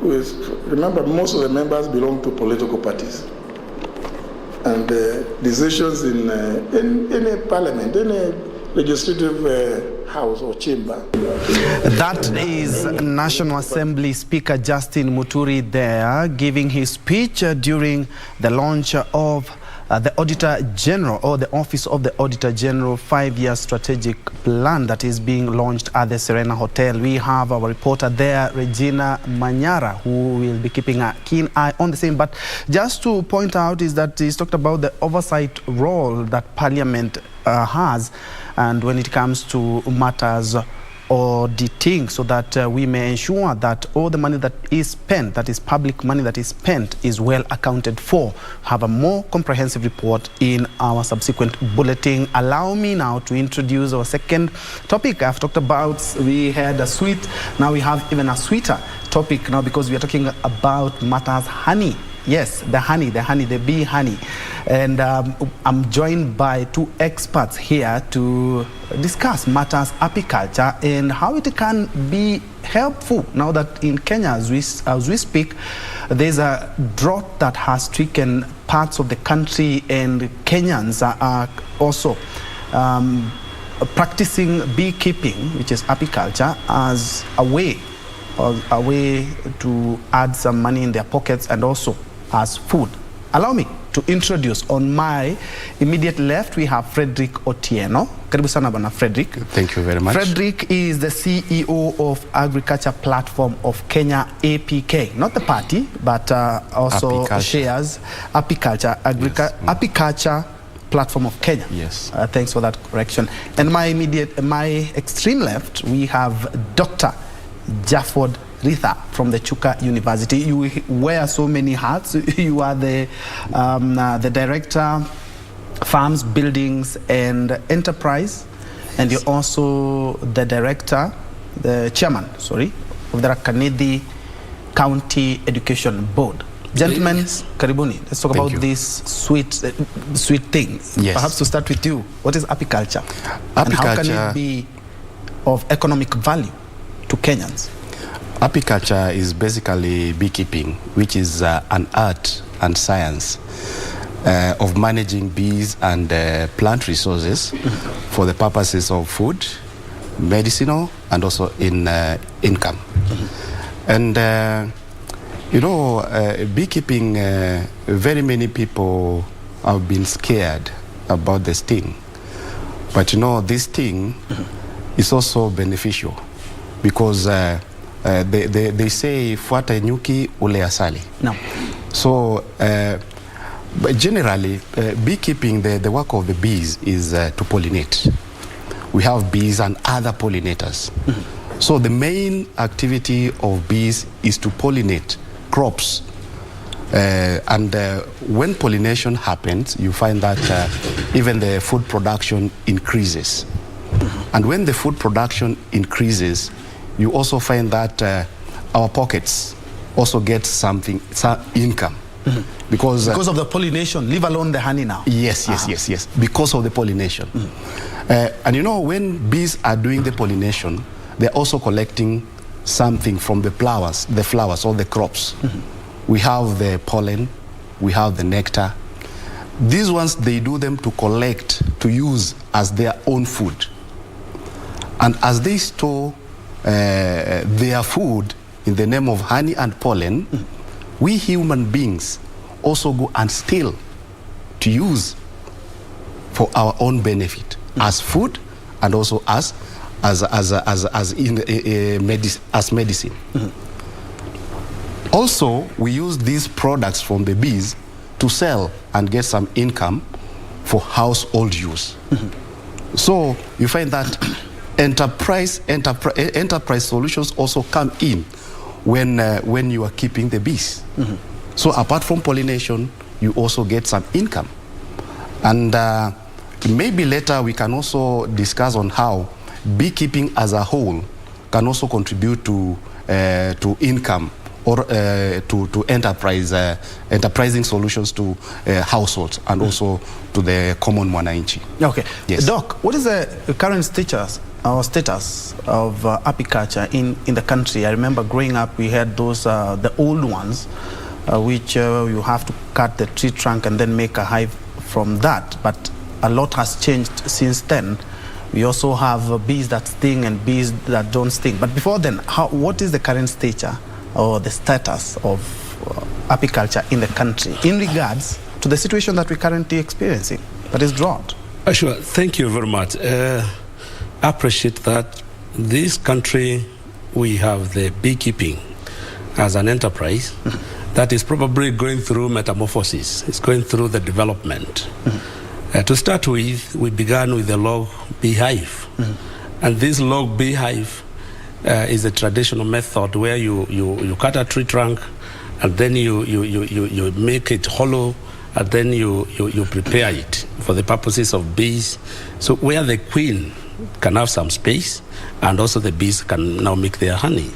And the development, that one, of course, you do very little harvesting in terms of the quantity of the kgs of honey you can harvest. But of course, developments have been ongoing. We have made the top hive, Kenya top hive. We've made the Langstroth beehive. So these are, again, improved versions of beekeeping, or beehives rather. And as a result, you are able to get more honey, bees making more honey, and are also harvesting more times within the year. But of course, having said that, you realize as a country, we have not developed this enterprise of beekeeping such that it is given a lot of attention in the country. So as a result, it is not very well established. But moving forward, I think this is a sector that we need to have an eye on, simply because the potentials the potential is there for this sector to develop and also to generate income for the very rural poor and small farmers who can make more income. Of course, both small scale and also it is applicable in a large scale setup. So apiculture development is critical in this country, and I think at this level, I think almost every household, over 90%, they are using the honey as a product. And of course, other products of bees are also being used in the household. Of course, you also realize the lifespan of a bee depends on weather and also the kind of work the bee does. There are those bees that are workers, there are those bees that are drones, there are those bees that the queen bees, and you realize they live different. They have different lifespans. As a result of the climate change, it can affect the way the bees grow. Actually, I was to come to that question, but a little bit later, how climate change and human action has changed apiculture in the country. But before then, let's first of all delve a little about the bees themselves. As I said, growing up using the log beehives, and you have to go harvest while naked at night with a lot of smoke. But a lot has changed since then. Here there are bees that don't sting, and before this conversation, before we started this conversation, we were talking about that, and you're saying some of the differences that we have. Perhaps you can enlighten us on that. In fact, I just wanted to add on what Dr. has said about the transition of the technology of hives. You know, like the traditional log hive, very many people, or those people who are living in near the forest, they like it more than this other. But you find that the reason why the changes has occurred is to improve how to manage the bees inside these hives. Because you find that, like, for example, in a log hive, managing the bees there sometimes is very difficult. But you can still get good quality honey. The challenge is that when you don't get honey, but you get, like, for example, the broods only, you will destroy the combs, but you will not be able to return those combs. And even if you will return them, it will give the bees hard time to build and also to rebuild, and also maybe to cement the combs which has been destroyed.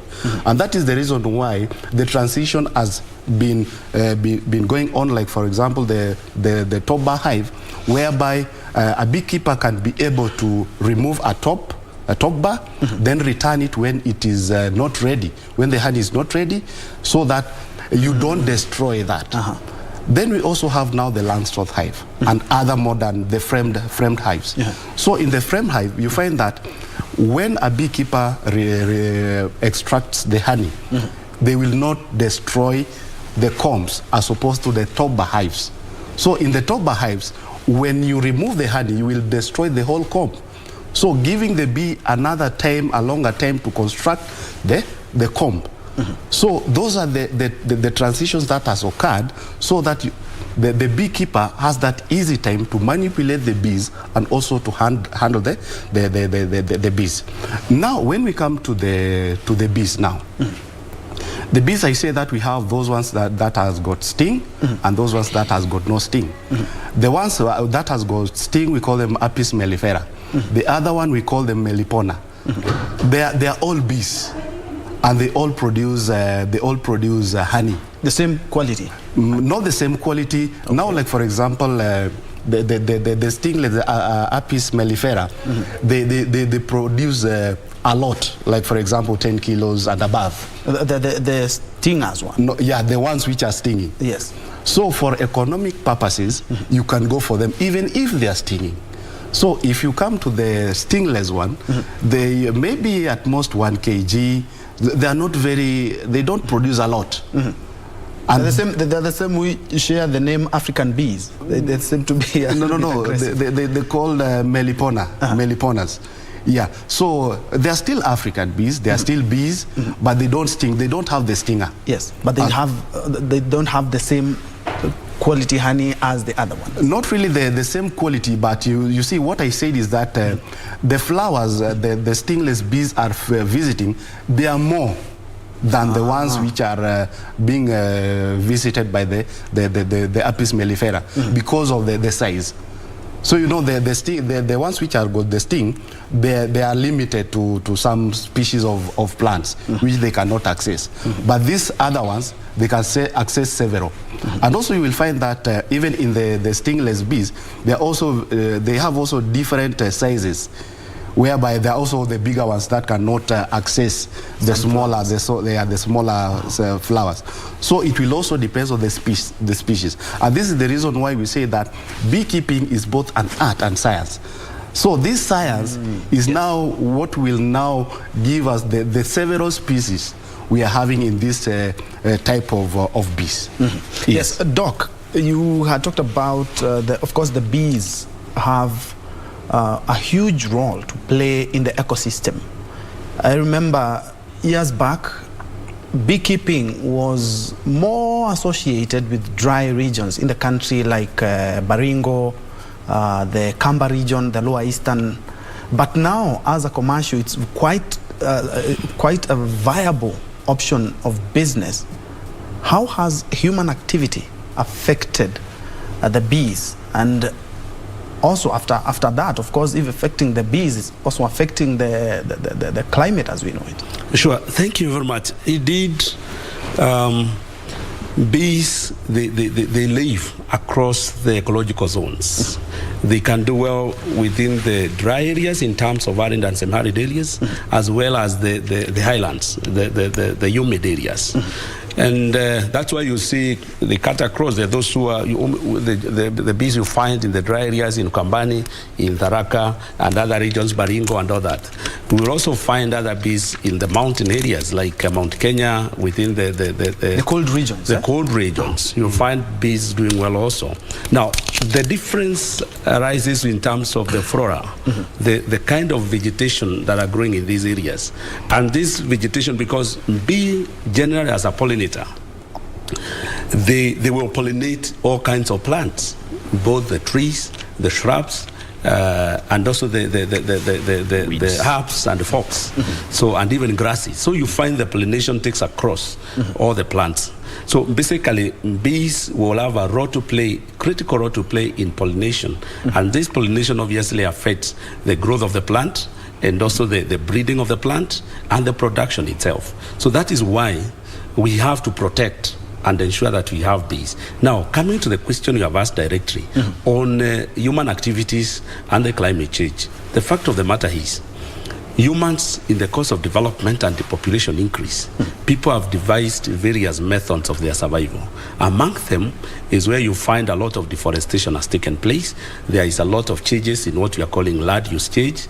And because of the land use changes, you find that the farming practices that people used to do in the past, they no longer do them. Like those days when you are young, that people used to farm without using chemicals. Yes. They would farm just more or less like what you used to call shifting cultivation. You don't apply chemicals, and therefore there was nothing affecting the bees. So the bee population was there and all that. Now, as a result, because of these changes of the land use and also deforestation that has taken place, you see people are doing charcoal burning. That means you cut a tree, and the mercury tree can take longer to grow. If you cut a tree today, to get the same tree probably is to take about 30 to 40 years. That tells you that you reduce the biomass, and also you reduce the where the bees, the extent of the bees to pollinate. Therefore, that effect has affected the bee population and also the honey production. But in terms of the plant species that are there, you find that honey is medicinal. Yes. Why is it medicinal? It is because of the kind of nectar that is picked by the bees. If the bees pick, for instance, a plant like Ocotea sambalensis, or you pick a plant like the murubaine, or the Prunus africana. If a bee pick nectar from such a plant and it uses that nectar to make the honey, it tells you that honey will be medicinal, because the kind of the content is there is basically what is from that plant, and therefore the honey becomes what? Medicinal. So that is why the environmental conservation, in terms of the species diversity, we have to ensure we have, across the ecological zonations. That way, we'll be able to have, the bees producing honey, the honey that is also medicinal, and therefore, people also end up living longer. There is a product from bees we call propolis, and there is also royal jelly.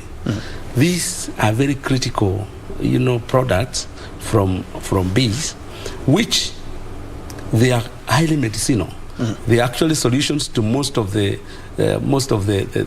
infections, simply because they also get them from the various the plant species. And even as my brother has said, you find that there is that bee that is able to get nectar from a flower that is even very deep, because the jewels that which is very important is highly hidden. Highly hidden. So it's a certain bees that are able to get that one. So and even like the queen, Royal jelly is what is used to feed the queen, and the queen can live for 3 to 5 years, where a normal bee lives to around 120, 150 days. Now, you realize that for it to live longer, it is covered and protected, and it is through this very specific material that is provided. So there are those, so I agree with you that aspects of human activities have affected the population of bees, have affected the productivity of bees, and we need to look at so that we ensure. And that is why we appreciate when the president issued the program of afforestation, the 10% tree cover, so to say, that cut across the entire country. When we plant those trees, we are also doing productivity for bees and for honey. So it is not just one aspect. It is a holistic approach of the ecosystem to ensure that we conserve our environment, and by extension, we conserve our bees as well. Indeed. And Fred, just to add, I wanted to add something before you, Nini, about the ecological zones and also the temperatures, because you'll find that there are other areas where we say that these are the honey keeping or the beekeeping areas. You'll find that also these climatic conditions also affect the way bees move.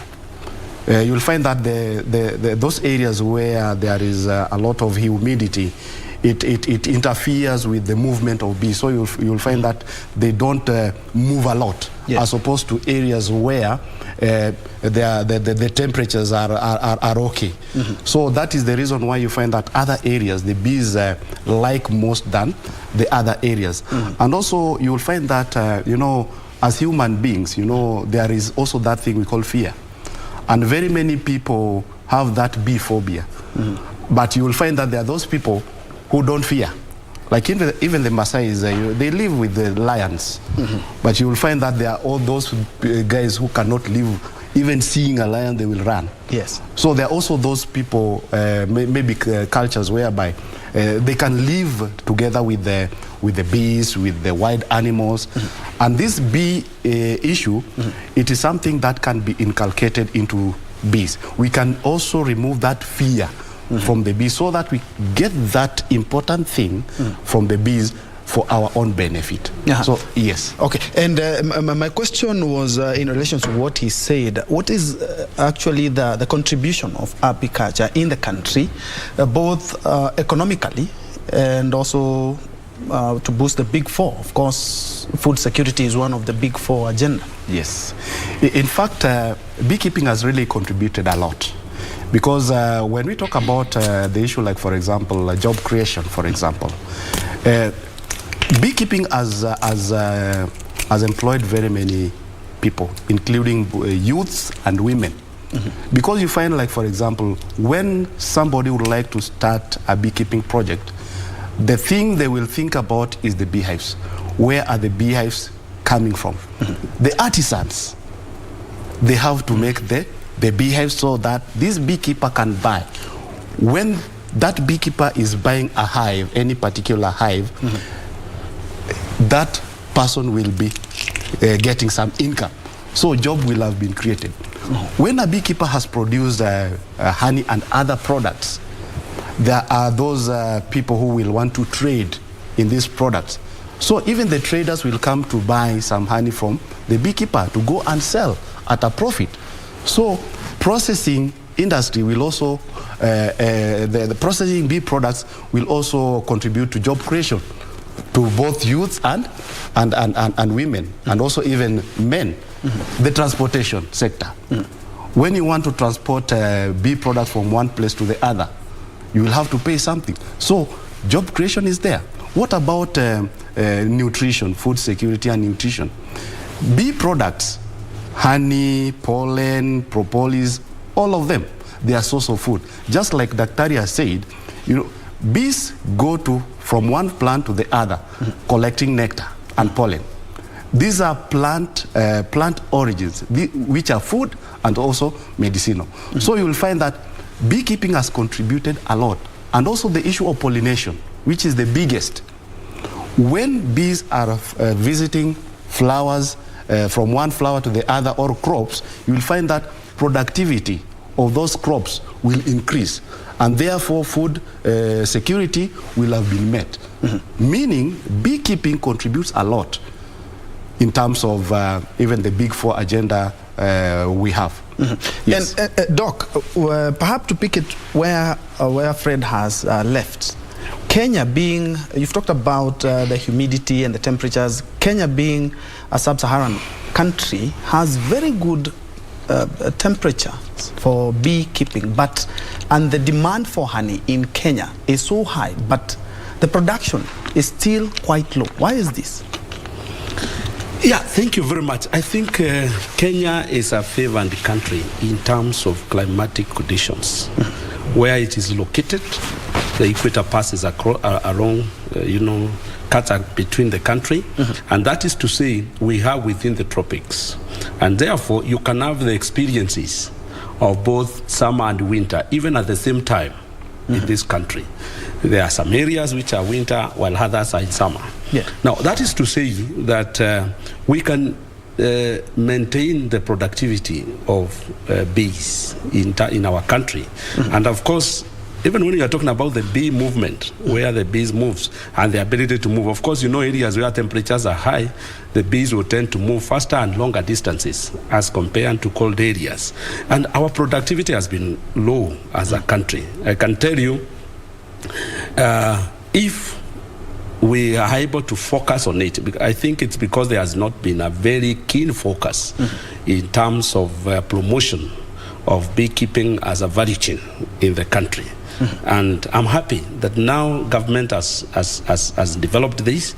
There are certain areas in the country where some counties which are prioritizing beekeeping as a value chain. I under discussion with the Agricultural Sector Development Support Program, and there are certain counties that are prioritizing that. That means they are giving promotion to this value chain. I hope that even other counties, even those that may not have prioritized it, they consider that, because it is an enterprise that is as low input cost and with huge income or output that we get from it. So I think if as a country we focus on it, even as at the academia level, because I can tell you, within our universities in the country, I don't think there is any university that is training apiculture as a program at even at a graduate level.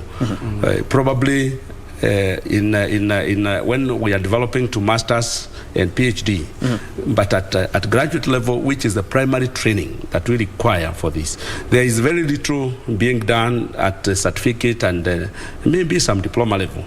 There are a few other countries in Africa that could be developing this, like Tanzania, because there is a lot of honey that comes from Tanzania. They produce a lot, so those ones they are developing. So I think as a country, if we have a focus on it, both at sectoral level within the ministry and also within the academia, and because there is a lot of potential in terms of the private sector who are developing, who are processing honey and making and marketing it, we are able to develop the sector. I think honey is also a product that you can earn a lot of foreign exchange through exporting honey and the products that are related to bees. That is the honey itself, and even the royal jelly I was talked about, the propolis, and if we have beeswax as well, we can also develop that sector. So as a country, we need to have a deliberate effort so that it is developed and it is supported. Yes. And Fred, Doc has touched something on the byproducts of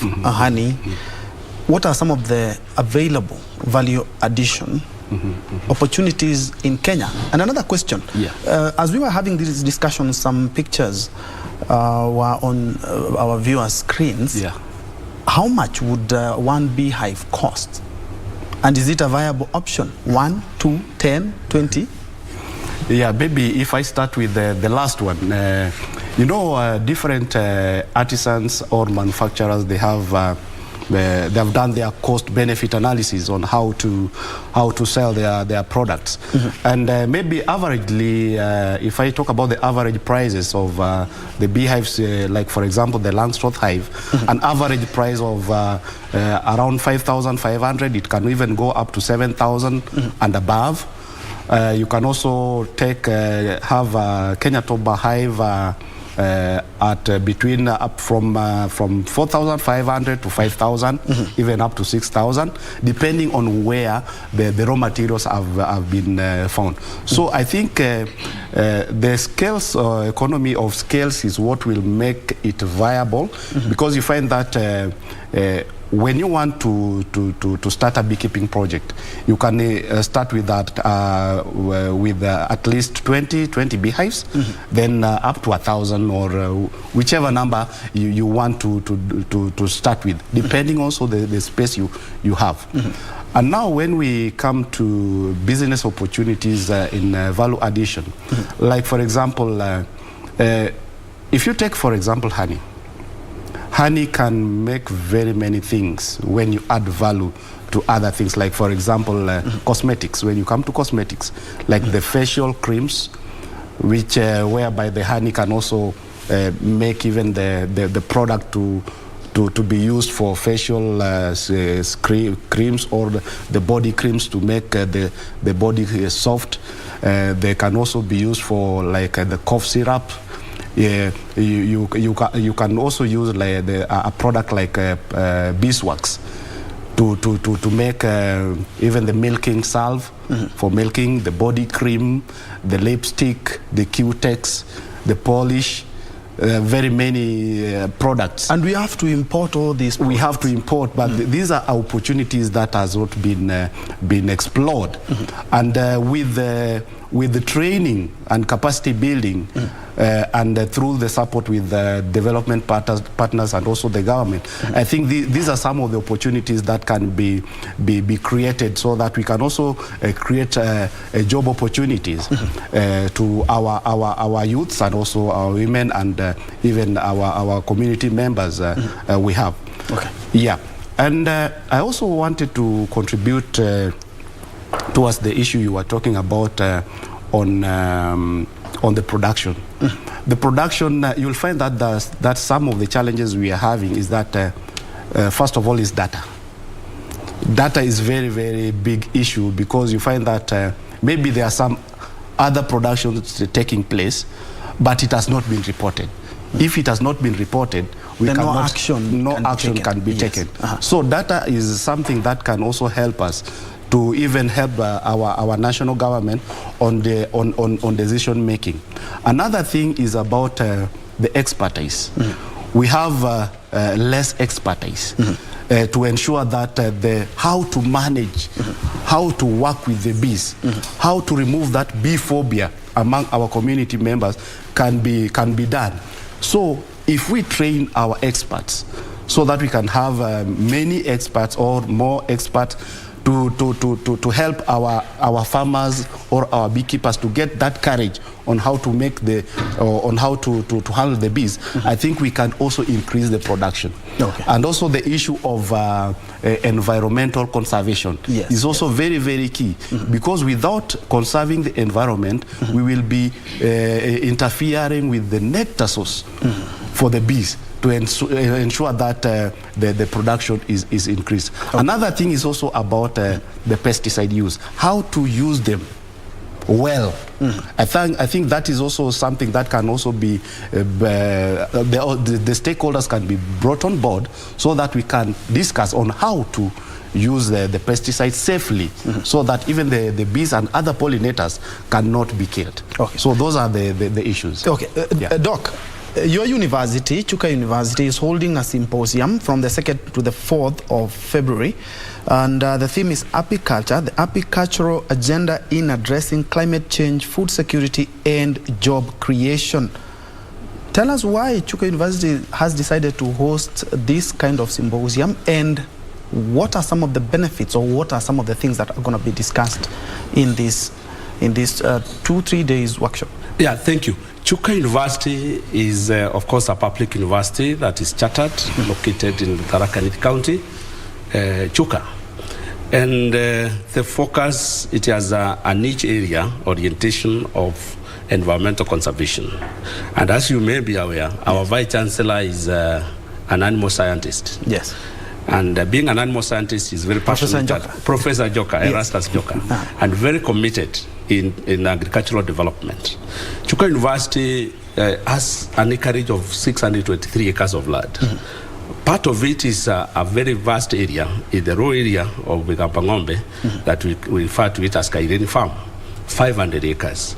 Part of this is to set an apiary for honey production and also for demonstration and training, so that the young people and the youth are able to leverage on this very key sector and make their income. Now, Chuka University, through the faculties, we are focused to develop this enterprise with the name of academic excellence in terms of the programming and also in terms of enterprise development, generating income to supplement income of the university. And Chuka University, being oriented in environmental conservation, together with its with the campuses that we have in various parts like Chogoria campus, the Tharaka University College, which is also a constituent college of Chuka University, we want to come together and ensure that this symposium that we are developing, we want to have a discussion on the status of the importance, and therefore bring people on board so that they develop the infrastructures are required for this value chain. And we know that as a university, we have 3 main mandates. One of them is training. So we want to train on this sector, and it's in a holistic approach, and how it relates to other disciplines like agriculture, crop production, the rest of the animal keeping, and so how can we integrate this? So we need our farmers to learn that. Number 2 is the research. We want to conduct more research and collaborate more with the like-minded and those who are doing who are developing value chain along this value chain, and research projects are developed. So as a university, we are going to carry research even through our postgraduate programs, so that our students, we can have more learning in this. And then the last one is on dissemination, where we share and outreach, and we share with others. So the university is committed to this. We know once that concept is understood within the university setup, we are able to create jobs for the youth and the women, because you don't need to own land for you to generate or to make money through bees or through beehives. No, we have the CFAs, the Community Forest Users Associations. We have the RUAs, Water Resource Users Associations, who manage the riparians, and you have also the human farm, the private farms, where people can make income while seated as they run along the rest. There is integration. Bees are making money for them. Gentlemen, unfortunately, we're out of time. I know bees have also been used in places where there's human-wildlife conflict. That is also a discussion we should also have, and also some of the threats to the bee, because at the end of the day, we need to conserve the bees. I've also told a story by my grandmother, who told me a story why the bee and the housefly were brothers, but the grandmother was sending the housefly, and it was refusing to do what it was told. So it was cast and told, you will be feeding from the human waste. And the bee, because it was obedient, was told, people will be eating your waste. And of course, I think that was something interesting that taught us some values. I hope you have learned something. Thank you so much for joining us. I have been hosting 2 of the best when it comes to matters apiculture, and they will be holding a symposium at the Chuka University from the 2nd to the 4th of February, where they'll be talking about apicultural agenda in addressing climate change, food security, and most of all for young people, job creation. I was with Frederick Otieno. Thanks so much for coming, with the CEO Apiculture Platform of Kenya, APK, and of course Dr. Jafford Rida from the Chuka University. You wear so many hats. Allow me, because of the interest of time, to just introduce you the same way. Thank you so much, gentlemen. Thank you. Thank you. And thank you for watching. My name is Bentro Njoe, and Lucy Mwaura is on the bottom of your screen handling the sign language interpretation. For now, Kurunzi Mashinani. Thank you. Gentlemen, thank you so much. Thank you, Joe. Maybe we can take a